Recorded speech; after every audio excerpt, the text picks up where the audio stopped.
안녕하세요. 책 데이트 시간입니다. 오늘 소개해드릴 책은 야, 너도 할 수 있어 라는 책입니다. 김민철 지음 라검에서 나온 책입니다.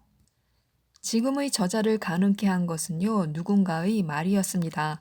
언제나 그 말이 저자가 힘들 때 일어날 수 있는 힘을 주었고, 절망에 빠졌을 때 희망을 찾게 했고, 궁지에 몰렸을 때는 벗어나게 하는 원동력이 되었습니다. 그 말은 바로 야, 너도 할 수 있어 라는 말인데요. 지난 10년간 사업에 24번 실패했고요. 150억 원을 잃었습니다. 2천만 원이 필요해서 온갖 방법을 동원했지만요. 1,990만 원밖에 모으지 못해서 부족한 10만 원 때문에 쩔쩔매야 했던 적도 있습니다.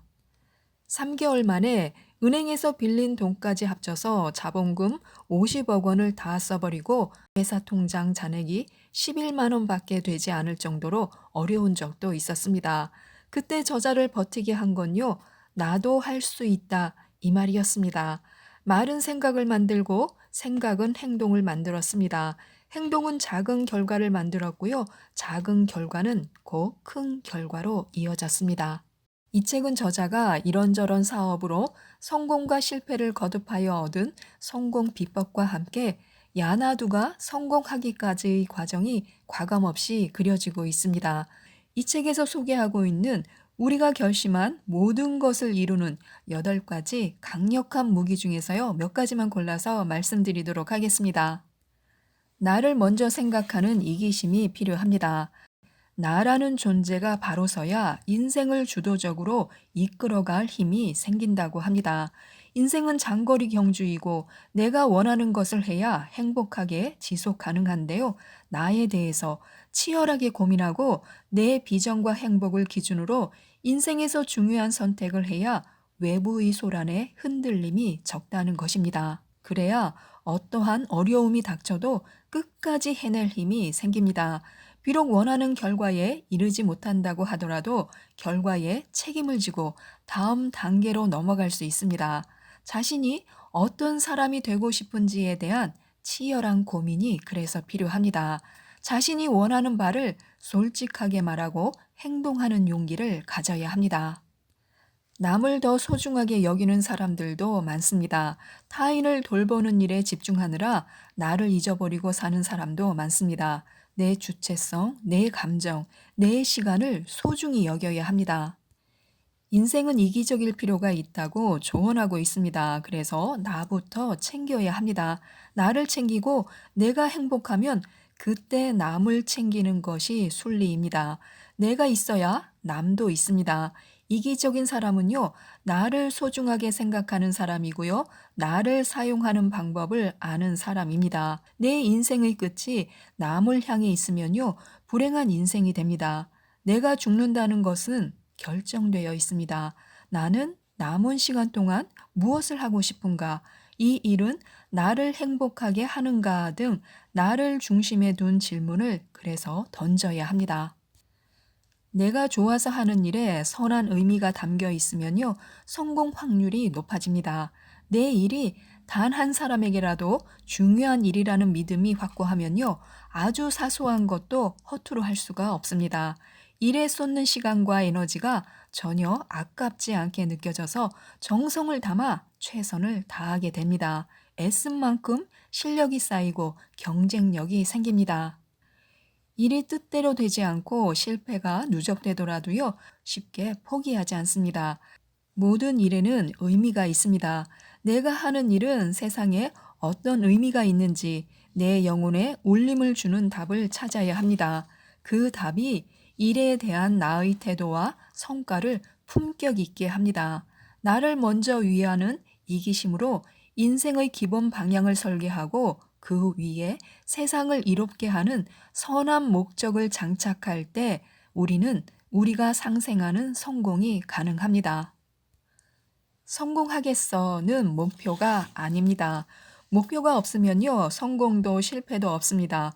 목표라는 기준이 없으면요, 성공과 실패를 판단하는 것 자체가 불가능하기 때문입니다. 목표가 낮으면요, 낮은 수준의 성과를 얻고 목표가 없으면요, 제대로 이루는 것이 없습니다. 만약 지금까지 자신이 이뤄 놓은 것이 없다는 생각이 든다면요, 내가 무엇을 이룰 것인지 구체적인 목표를 세웠는지 자문해 볼 필요가 있습니다. 성취가 없는 것은요, 지금까지 쏟은 노력이 부족해서가 아니라요, 무엇을 달성할지에 대한 목표 정의가 없어서일 수도 있습니다. 에너지가 집중되지 못하면요, 별로 중요하지 않은 여러 가지 일에 흩어져서 이도 저도 이룰 수 없게 됩니다. 목표는요, 어떤 행동이 목표 달성에 부합하는지를 결정하는 기준이 됩니다.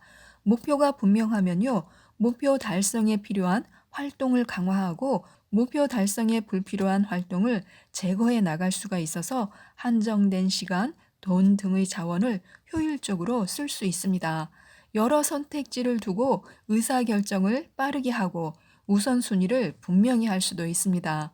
매일의 활동이 목표 달성에 부합하게 정렬됩니다. 그 하루하루가 모여 빠르게 남다른 성과를 이루게 합니다.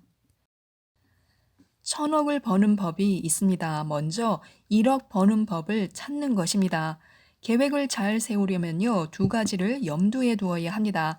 첫째는 역순으로 생각하는 것이고요. 둘째는요, 구조화하는 것입니다. 내가 1,000억 원을 벌 수 있을까라고 생각하면요, 막막합니다. 지금 자신이 가진 자원과 역량으로는요, 턱도 없기 때문입니다. 현재에서 미래로 나아가는 방식으로 계획을 세우면요, 원대한 목표를 달성할 수 없습니다. 큰 목표에 겁을 먹고 역시 나는 안 돼라고 포기합니다. 성공한 사람과 나는 태생부터 다르다면서 핑계를 댑니다. 또는 목표를 100분의 1로 낮춰서 10억 원을 인생의 최고 목표액으로 잡기도 합니다. 그래서 목표와 계획은요, 역순이어야 합니다. 2050년에 자산 1,000억 원의 부자가 되겠다라는 목표를 세우면요, 일단 2050년에 이미 나는 1,000억 원을 가졌다라고 생각해야 합니다. 그리고 나는 1,000억 원을 가졌다. 어떻게 가졌지? 라고 물어야 합니다.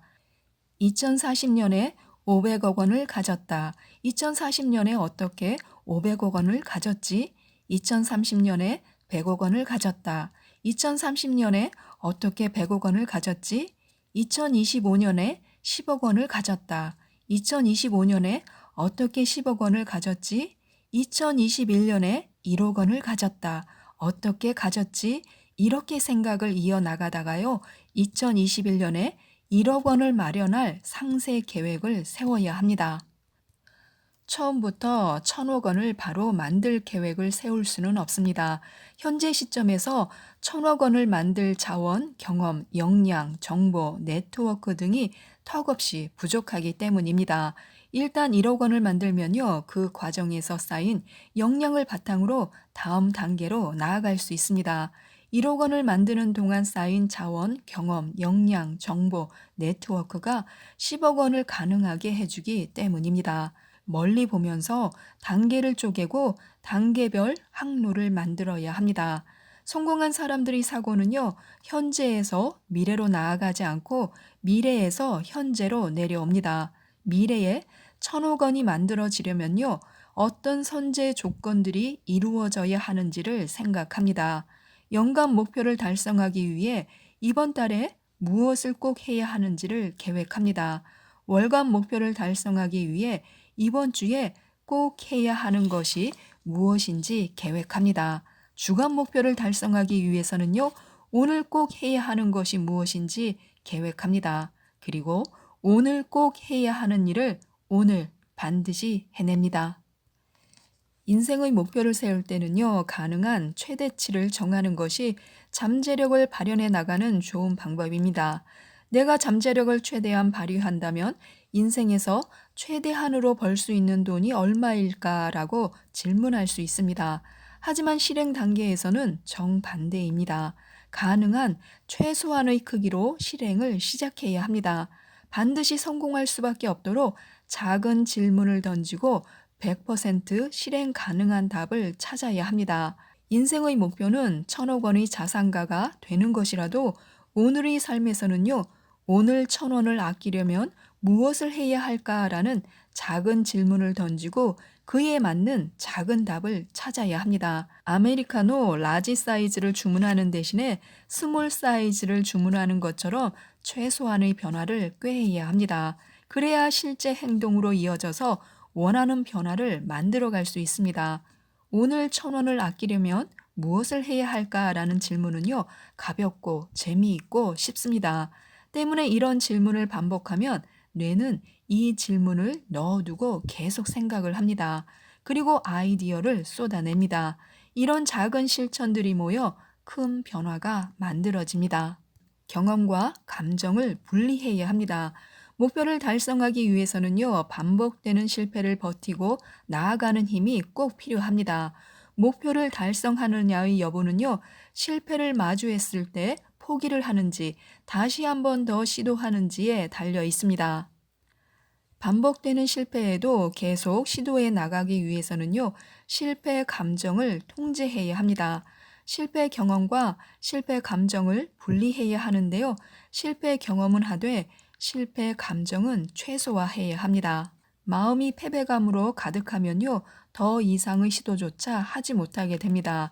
한 번의 실패가 마지막 도전이 되고 맙니다. 기분 좋게 이야기하고 실패에 대한 긍정성을 보여주어야 다른 사람도 내 목표에 참여하고 싶어 합니다.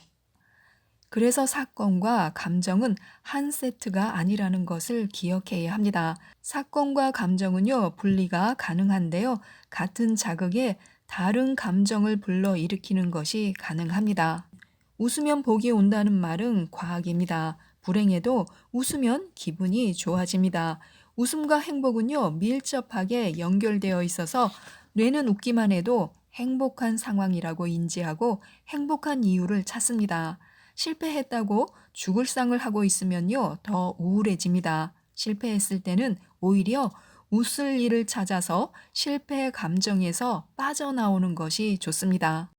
우리는 자신의 최고치를 꿈꾸고 성장 마인드셋을 탑재해야 합니다. 잠재의식은요, 내 의식과 행동을 지배합니다. 내 생각이 부정적이고 파괴적이면요, 실패한 삶을 살게 되고, 긍정적이고 승리에 가득 차 있으면요, 승리하는 삶을 살게 됩니다. 비록 지금은 가난해도 5년 후에는 부자로 사는 것이 당연한 일이며, 이미 일어난 미래라고 믿어버리면요, 그런 삶이 펼쳐집니다. 내가 나에게 들려주는 스토리가 미래를 결정합니다. 잠재의식을 컨트롤하는 가장 좋은 방법은요, 매일 아침 눈을 뜨자마자 그리고 매일 밤 잠자리에 들기 전에 내가 꿈꾸는 미래를 생생하게 머릿속으로 재생해 보는 것입니다. 아주 구체적이고 생생하게 미래를 현재로 가져오는 것입니다. 내 인생의 소망을 종이에 쓰고 큰 소리로 읽는 것도 좋은 방법입니다. 내 소망이 이미 이루어졌다고 생각하고 그렇게 믿어버려야 합니다. 그러면 그 소망은 잠재의식이 되고 잠재의식은 의식을 조종하고 의식은 행동을 일으켜 소망이 실제로 이루어집니다. 믿음을 가지고 소망을 매일 반복 재생하는 것이 잠재의식을 컨트롤하는 핵심입니다. 지금까지 이 책에 대해서 말씀드렸는데요. 성공하는 법보다 더 중요한 것은요, 할 수 있다는 생각, 할 수 있다는 마음을 갖는 것입니다. 우리도 그럴 수 있기를 바라면서 이 책을 꼭 읽어보시고 자신만의 답을 찾으셔서 하나둘씩 실행으로 옮기셨으면 좋겠습니다. 그리고 후에, 야, 나도 했어. 야, 너도 할 수 있어. 라고 말할 수 있기를 바라면서 이상 책데이트였습니다. 감사합니다.